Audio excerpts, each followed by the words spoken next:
ఇదిగోండి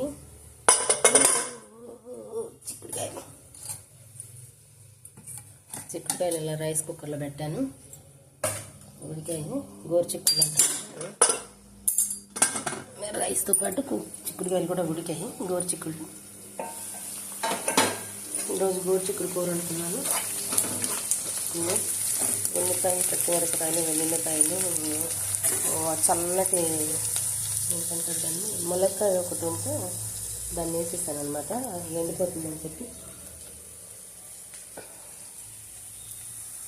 అది కూడా వేసాను. ఇప్పుడు ఈ చిక్కుడుకాయలు ఇంట్లో వేసేద్దాం. వేగింది కదా, వేసేస్తాం.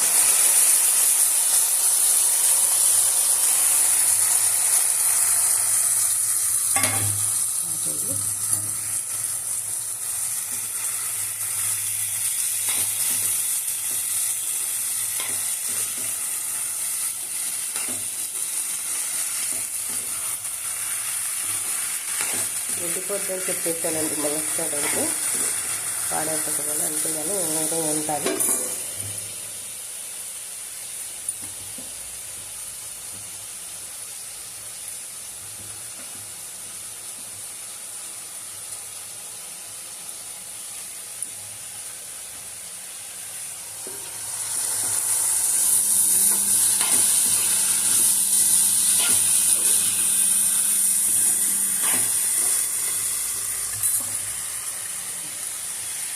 పసుపు,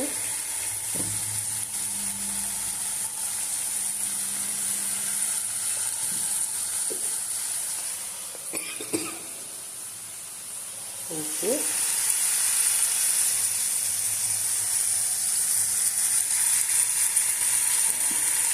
పచ్చిమిరపకాయలు వేసాను కదా.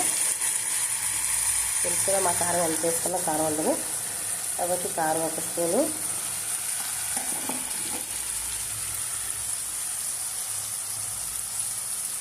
వేసి కొంచెం కలుపుదాం.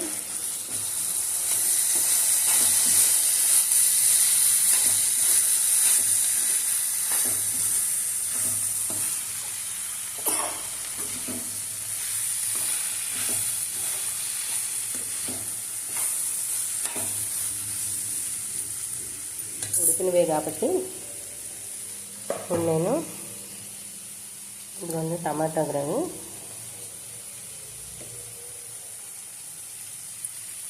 అంటే 7 కేజీలు 100 రూపాయలు అలా ఉన్నప్పుడు టమాటాలు కొంచెం నూనె వేసి వేపేసి బాగా ముద్దయిన దాకా ఉంచి ఫ్రిడ్జ్లో పెట్టాను అనమాట. అది ఇప్పుడు కొన్ని కూరల్లో వాడేసుకుంటే అయిపోతుంది. ఇప్పుడు అదే వేస్తున్నాను. ఆపేయాలి.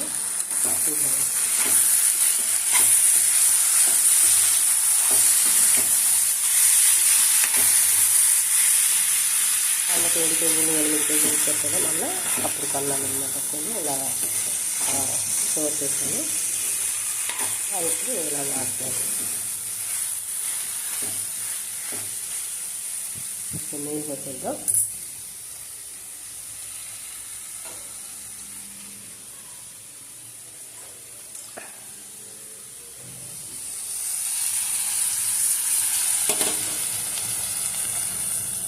నీళ్ళు కొంచెం ముద్ద పెట్టి గ్రేవీ కూడా అన్ని ముక్కలకు పడుతుంది. టమాటా గ్రేవీ తర్వాత ములక్కాయ కూడా శుభ్రంగా ఉడుకుతుంది అన్నమాట. లేతకాయ కదా, ఆల్రెడీ నూనెలో మగ్గిపోయి ఉంటుంది.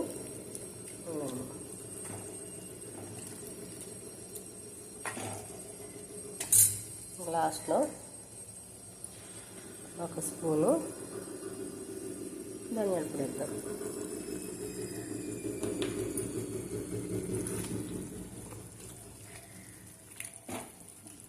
ఒక 5 నిమిషాలు అయితే కూర అయిపోతుంది. అన్నీ ఉడికిపోయినాయి కదా, అందుకని కొంచెం మరిగితే సరిపోతుంది అన్నమాట. మూత పెట్టేసుకుందాం.